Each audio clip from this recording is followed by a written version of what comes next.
Bienvenue à une autre émission de Stéphanie s'informe. Aujourd'hui, on retrouve Jade Grenier-Roy afin de discuter des dangers entourant les régimes et de la pression sociale de la minceur. Ensuite, Jean-François Joannis nous présente un film de fiction et un documentaire.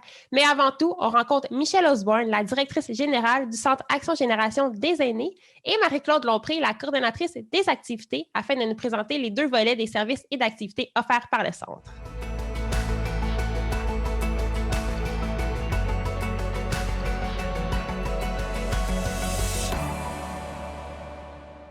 Merci beaucoup d'avoir accepté notre invitation à participer à l'émission. Et j'aimerais tout d'abord débuter avec, c'est quoi le mandat du Centre Action Génération des aînés?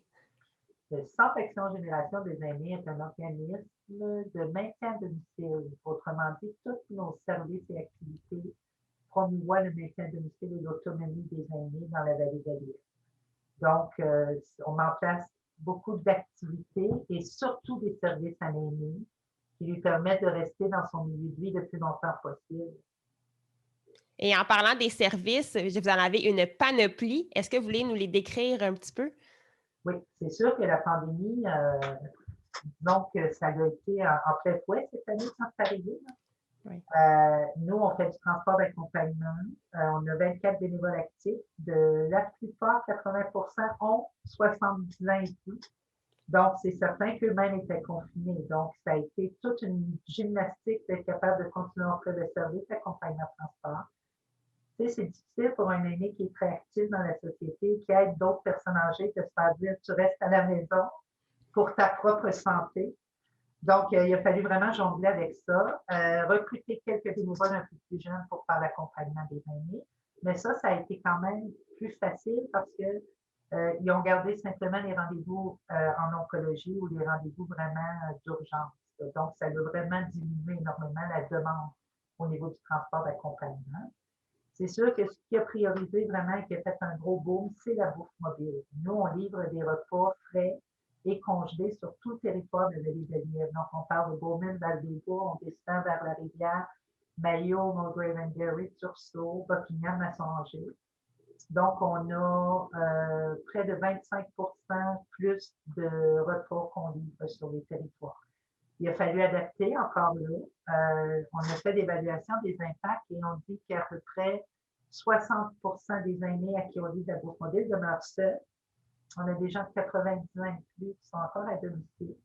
Donc, on leur demandait de mettre à l'extérieur une glacière pour qu'on puisse mettre les repas à l'extérieur, mais il fallait leur faire un petit coucou par la fenêtre pour s'assurer qu'elle allait bien. Et il y a eu des beaux moments quand même de messages par la fenêtre. Puis, tous les aînés avaient un numéro d'urgence pour nous rejoindre si jamais il y avait une problématique. Ça doit, comme je vous dis, on a atteint à un moment donné un pic d'à peu près 300 repas par semaine sur tout le territoire. Wow. Donc, ça, c'est un service qui est encore en place. C'est pas dispendieux. On parle de 5,25 pour une barquette congelée. Et on parle de 7,60 pour un repas chaud, un repas complet avec le dessert et la soupe. Et vous allez même au-delà du service de la bouffe mobile, comme vous dites, vous faites vraiment un contact humain au moment d'aller porter les mets. Oui, c'est beaucoup plus qu'un service de livraison d'un repas. Je veux dire, on va rentrer la poubelle, on va aller chercher le courrier, on va mettre le compost à l'extérieur pour pas que l'aîné tombe, on va dégager l'entrée. On a même eu parfois à prendre la pression ou encore le taux de sucre de l'aîné. Donc, c'est vraiment un service qui fait que l'aîné se sent en sécurité. Souvent, on est la seule visite dans la journée et dans la semaine même. Fait que c'est vraiment important. Ensuite, si on parle des services, c'est sûr que nos cliniques d'impôt, ça a été vraiment tout de jongler à réussir à ce que les gens nous apportent leur rapport d'impôt à l'extérieur dans une boîte. Nous, on essayait de décontaminer l'enveloppe ou la laisser au moins 24 heures se reposer avant qu'elle soit transférée à des bénévoles qui faisaient les rapports d'impôt des gens à la maison, qui nous ramenaient les résultats, fallait qu'on vérifie tout ça, puis rappeler la personne âgée pour venir à l'extérieur chercher. Normalement, on finit au fin avril de faire les cliniques d'impôt. Cette année, à cause du confinement, on en a fait encore la semaine passée.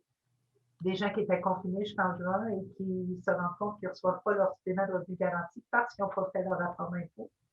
Donc, on doit vraiment revenir en arrière. on fait des rapports d'impôts vraiment de clientèle qui sont très vulnérables financièrement. Donc, c'est sûr que c'est des gens qui se fient énormément sur le CAGA. L'aide au formulaire aussi.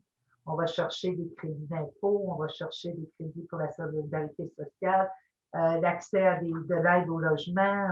Donc, on remplit beaucoup de formulaires. Ça va continuer, mais sur rendez-vous. À part de ça, on a réussi à lancer notre projet Intervention SAVA Outaouais en pleine pandémie. Ça, c'est vraiment un service de dépistage des aînés victimes d'abus. On parle de toutes sortes d'abus, financiers, sexuels, physiques.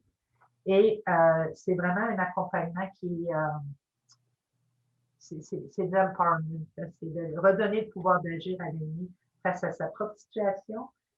Souvent, c'est des gens qui ne veulent pas aller au judiciaire parce qu'on sait que 60% c'est la famille immédiate. Fait que c'est toujours jonglé avec l'aîné qui doit mettre le chapeau de quelqu'un qui vit une forme de vie.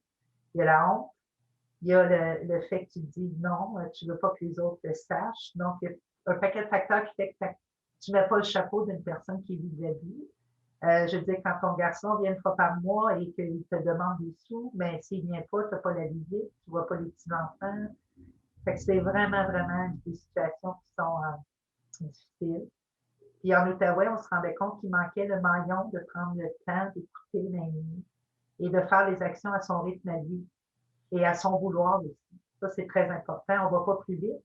On danse avec la personne âgée parce que des fois, il va dire OK, là, je suis prête à faire telle action. On le rappelle, oh non, non, j'ai pensé, je vais attendre. Ah, là, on lui fait voir toutes les options possibles dans cette situation.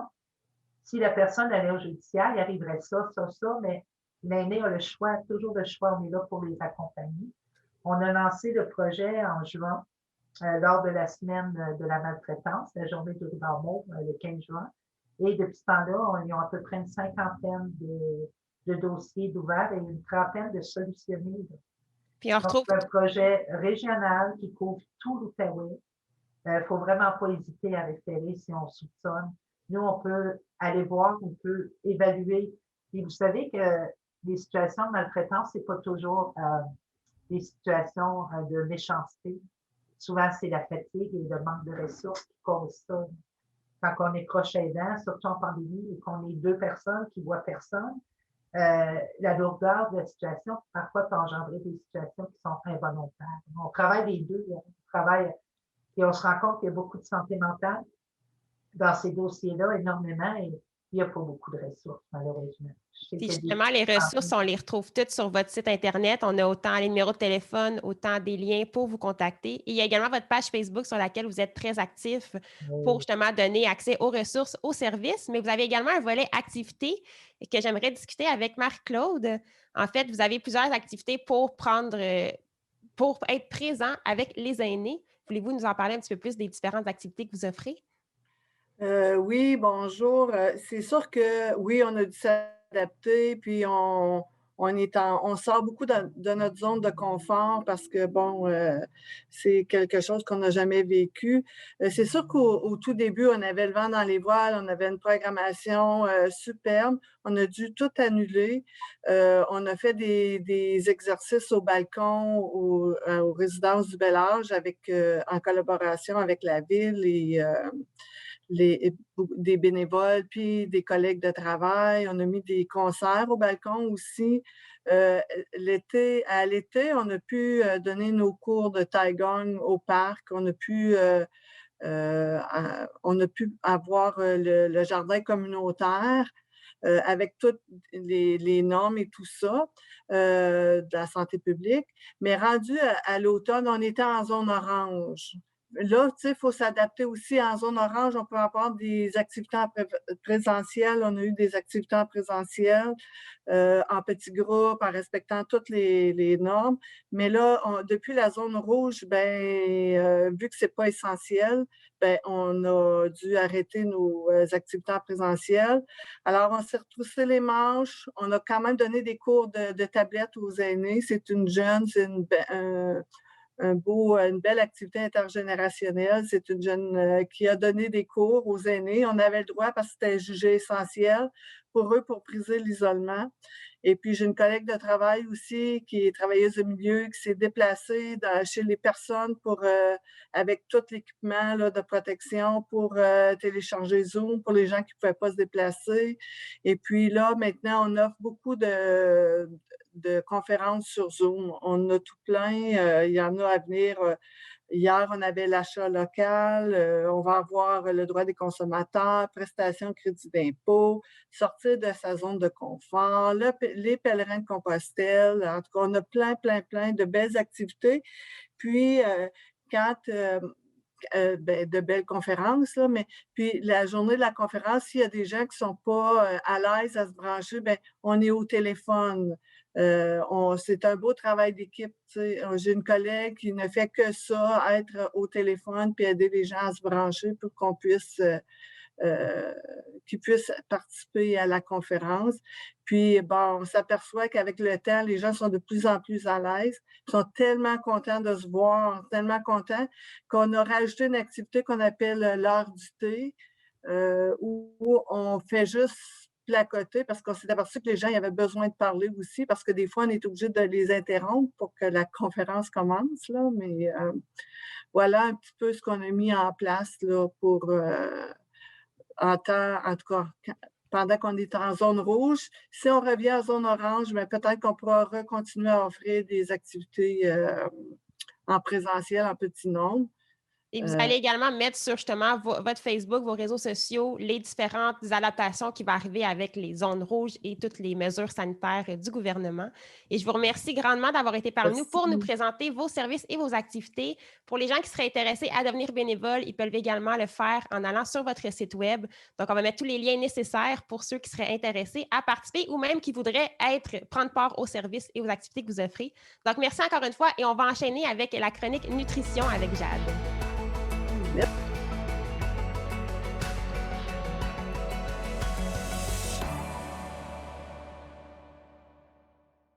Donc aujourd'hui, Jade, tu viens nous parler des effets néfastes des régimes alimentaires, mais des régimes, ça veut dire quoi? Mais dans le fond, j'ai l'impression que pas mal la plupart des gens connaissent c'est quoi un régime dans notre société, c'est vraiment répandu. Puis il y en a des différents types, puis chacun vont se dire qu'ils ont des effets différents, mais dans le fond, ça implique tout pas mal une restriction calorique, puis c'est souvent dans le but de perdre du poids. Ils vont mettre l'accent sur l'apparence physique vraiment, vraiment souvent. Puis des fois, ça va transparaître, ils vont dire qu'ils restreignent un certain groupe d'aliments, ils vont dire qu'ils ont la recette magique, là. Ils vont dire on a moins de glucides, moins de gras, parce que ça, c'est des aliments qui sont méchants, mauvais.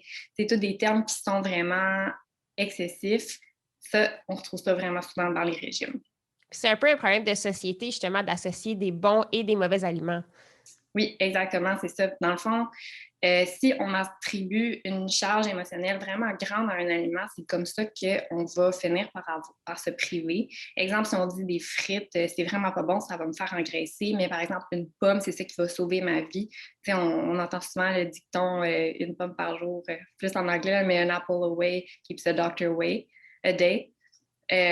Dans le fond, ça fait en sorte que notre cerveau va se conditionner à peut-être moins manger de frites parce qu'on se dit que c'est pas bon, mais ça crée aussi un craving qu'on appelle la restriction. Ça fait en sorte qu'on a encore plus le goût de le manger.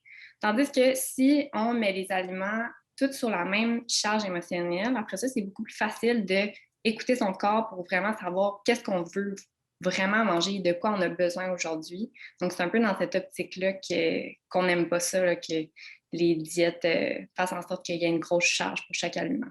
On peut aussi dire que les régimes, c'est un peu à la mode. Ça serait quoi les régimes les plus tendance, sans dire tendance, mais les plus qu'on entend le plus parler ces temps-ci? Il y a la fameuse diète keto, là. Ça, je pense que c'est le buzzword le plus populaire dans les 2 dernières années. Sinon, il y a le vegan. Ça implique d'autres enjeux peut-être sociaux. Il y a aussi Atkins qui ressemble un petit peu au keto. Il y a Portfolio méditerranéen. Il y en a là comme... Une infinité. Vraiment une infinité. Puis il y en a des fois même qui n'auront pas de nom, mais qui vont être associés à un plan d'exercice physique.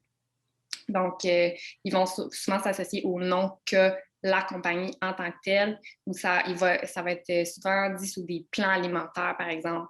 Mais le keto, je dirais que c'est pas mal le plus populaire. Puis c'est quoi qui pousse les gens à faire des régimes? Bien, ça, c'est une très bonne question. Je pense que c'est ça, ça vient chercher vraiment plus loin dans la société. On a des standards de beauté qui sont vraiment, vraiment exclusifs. On vise toujours la minceur. On a appris qu'on associait la minceur avec la beauté, avec la santé. Les gens, ils jouent beaucoup avec le mot sur la santé, un corps en santé. Mais nous, ce qu'on veut faire, dans le fond, c'est redéfinir c'est quoi un corps en santé. C'est vraiment pas nécessairement lié à un corps qui est musclé, mince, pas de gras. Au contraire, en fait, il y a vraiment plusieurs types de corps en santé, mais les régimes, malheureusement, vont venir jouer sur la vulnérabilité des gens, de la pensée populaire, des standards de beauté qui nous affectent tous et toutes, là, dans le fond, même si on est conscient de ça, c'est sûr que ça vient nous affecter. Puis ils vont dire que cette diète-là, par exemple, mène à un corps qui est en santé, alors que c'est différent pour tout le monde. En effet. Puis en fait, un régime, tu sais, oui, on idéalise un standard de beauté, oui. Mais faire un régime, c'est vraiment pas la solution. Pourquoi en fait un régime, c'est rare, c'est très, très rare que ça fonctionne. Oui, bien comme je disais tantôt, un régime, ça implique une restriction calorique. Puis souvent, notre corps, il n'y a pas nécessairement besoin d'une restriction calorique. Au contraire, manger, c'est ça qui nous donne l'énergie. Puis qu'est-ce qui se passe quand on donne à notre corps peut-être la moitié de l'énergie qu'il a besoin? Des fois, là, ça peut aller vraiment loin. Ça fait que notre corps se met en mode famine. Donc, ça, c'est vraiment... Dans le fond, c'est pour nous protéger justement du manque de nourriture. Puis, ça fait que nos sens deviennent vraiment plus aiguisés. Donc, notre goût, la vue, l'odorat. Donc, c'est comme si on avait le goût tout le temps de manger tout d'un coup parce qu'on est en restriction. Puis, ça va faire en sorte peut-être qu'on va avoir des pensées obsessionnelles avec la nourriture. Fait que ça, souvent, les gens, ils vont recommencer à manger, mais vraiment, vraiment plus. Donc, ce que ça fait, c'est qu'à court terme, peut-être qu'on va avoir une perte de poids qui est rapide, mais au long terme, ça ne sera vraiment pas durable parce que c'est notre corps, c'est nos hormones qui font en sorte qu'on va manger encore plus et donc reprendre le poids et même souvent plus. C'est pas la première fois qu'on entend ça. Fait que pourquoi les gens continuent de faire des régimes? Pourquoi ils pensent encore que c'est miraculeux de faire des régimes? Oui, bien ça, c'est quand même assez complexe. Je pense que ça peut toucher plusieurs sphères, dont justement les normes, comme je disais tout à l'heure. Mais même aussi avec les professionnels de la santé, on joue beaucoup avec le poids encore aujourd'hui, malheureusement. Les médecins vont souvent recommander de perdre du poids à des gens qui ne sont pas nécessairement en surpoids ou peut-être que ce n'est pas ça exactement leur problème de santé. Donc, encore une fois, on va blâmer ça sur la santé, où il y a des gens qui ont encore des insécurités qui vont vraiment aller chercher plus loin. Les industries qui nous montrent sans cesse des modèles qui sont vraiment, vraiment minces. Donc, tout ça, c'est comme si ça vient jouer dans notre inconscient, puis on ne le croit pas. Ou même, on commence un régime, on voit des résultats à court terme. Après ça, on le perd, mais on se dit que ça marchait au début.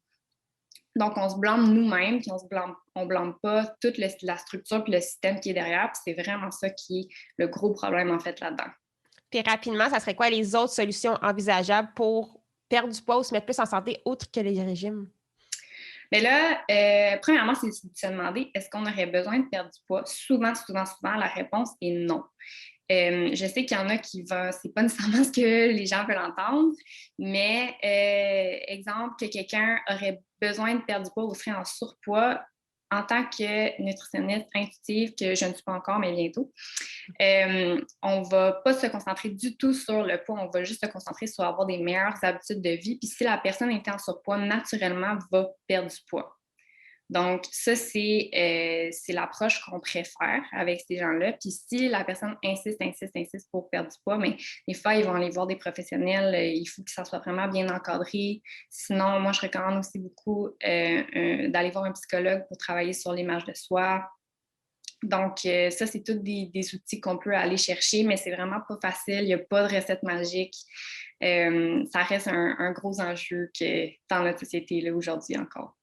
Un grand merci d'avoir été avec nous et justement d'avoir parlé d'un enjeu assez important et qui est dans l'esprit de tout le monde en ce moment. Et j'invite Ouais. également tous les gens à aller visiter ta nouvelle série qui nous fait découvrir les différents cafés sur YouTube. Et Oui. merci encore une fois d'avoir été parmi nous pour nous avoir informés sur les régimes. Ah ben, ça me fait plaisir. Merci à vous.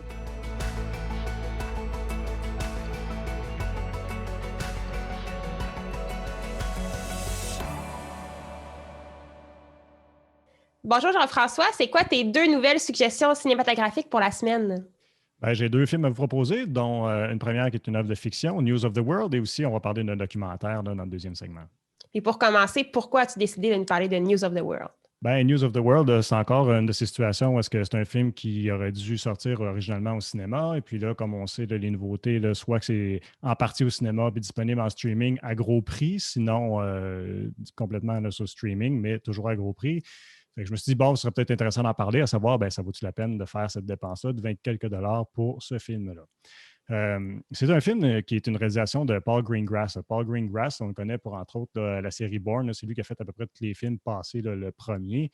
Il a fait une autre collaboration avec Tom Hanks, parce que, bon, News of the World, c'est la meilleure vedette de Tom Hanks. Donc, une autre collaboration avec Tom Hanks, c'est avec le film Captain Phillips, qui est un bon film. Green Zone aussi. Si on regarde son pedigree, là, lui, honnêtement, il a une longue carrière là, de films à succès. Donc, c'est un très bon réalisateur. Ça roule ses affaires. C'est un gars qui se garde bien occupé.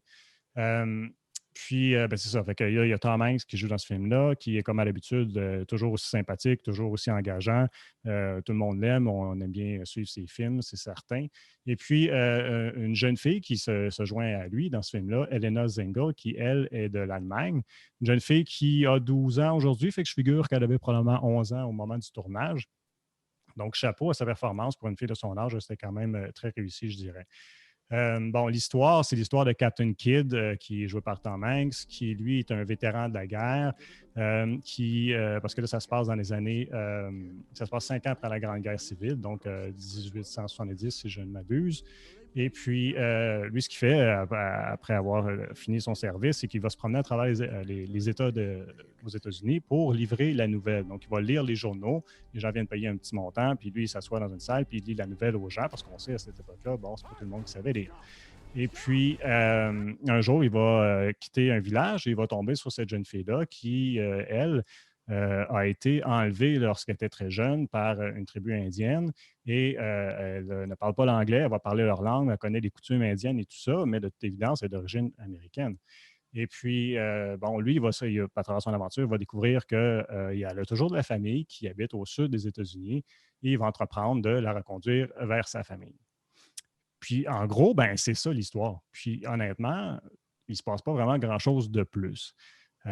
C'est assez spécial parce que quand le film a été lancé, ça a été lancé quand même c'est-à-dire quand on fait la promotion du film, ça a été lancé en grande pompe. On avait une bonne bande-annonce ça avait l'air quand même assez excitant, le film. On avait des grands titres là, avec des extraits de critiques qui disaient bon, c'est un film extraordinaire, ci, ça. Et lorsqu'on regarde sur Rotten Tomatoes, il a quand même fait un bon score. Là. Il y a un score de 88 frais. Si on regarde l'audience, c'est 89 des gens qui approuvent le film. Mais si on regarde sur IMDb, par contre, là, on voit un 6,8. Tu vois, moi, je tendrais plus vers le 6,8. Greengrass, c'est un gars qu'on connaît pour le réalisateur. Là, c'est un gars qu'on connaît pour son action vibrante. Il fait des plans rapides, c'est des montages rapides. La caméra bouge beaucoup, parfois même trop. Là, on y avait reproché, entre autres, pour des films de Bourne. Là, des fois, on n'en voyait plus rien. Là. Puis là, c'est comme si c'était donné comme défi d'entreprendre quelque chose de vraiment différent. Fait que c'est un film où tout est vraiment lent, le dénouement, c'est long. Et puis, on a des plans séquences qui sont longs, mais ça amène aussi un côté positif, c'est-à-dire que ça nous donne l'occasion de profiter des beaux décors. Il y a un très beau visuel, c'est filmé en panoramique, donc en 2,35 large. Et il y a beaucoup de plans aériens, donc on voit toute la beauté et la splendeur des déserts de cette époque-là, les couchers de soleil, les levées de soleil et tout ça. Donc visuellement, si on est amoureux de la nature, c'est sûr que c'est un film qui va plaire.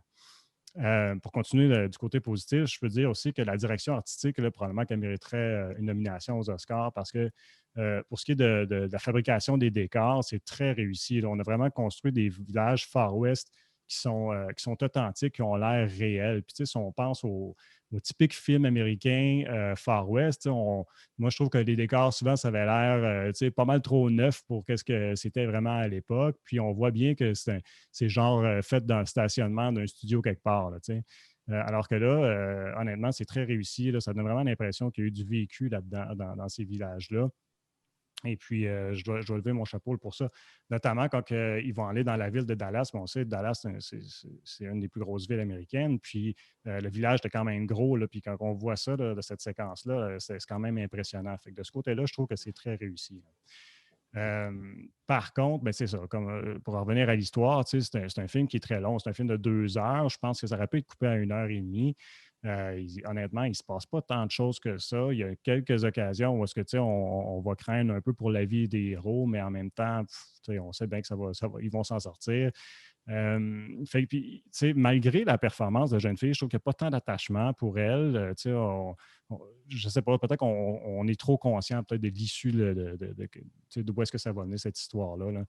Donc, je me demande si peut-être que ça aurait été plus une réussite si le film il aurait sorti au cinéma, justement, parce que, comme je disais, c'est un spectacle visuel, c'est grandiose.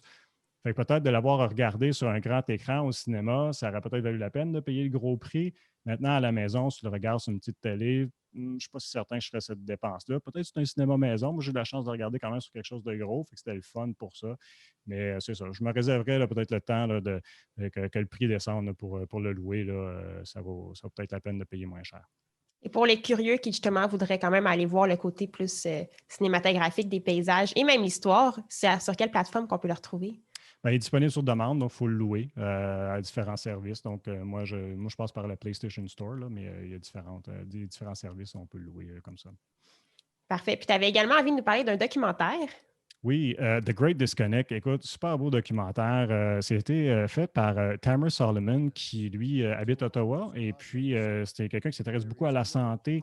Il travaillait là, en éducation physique, puis aussi au niveau de la nutrition. Il s'intéressait à la santé reliée avec tout ça. Puis à un moment donné, il a réalisé un peu ce qu'on sait déjà, mais qui a été étudié beaucoup, que, bon, un des facteurs qui fait en sorte qu'on reste en santé et qu'on vit vieux et en santé, ben, c'est la connexion avec les gens. Comment sont nos rapports avec notre entourage? Un très beau film c'est le fun de voir que c'est des gens près de chez nous un peu qui l'ont fait. Et puis, j'ai eu la chance de rencontrer à l'Informel. Donc, vous pouvez aller voir à l'Informel. J'ai jasé de lui sur le sujet pendant 1 heure de temps. Si vous voulez avoir des détails sur le film, là, thegreatdisconnectfilm.com, vous inscrivez à leur infolette, puis ils organisent des screenings là, pour qu'on puisse le voir. Merci beaucoup, Jean-François, pour ces suggestions et on se retrouve la semaine prochaine pour une autre émission de Stéphanie s'informe.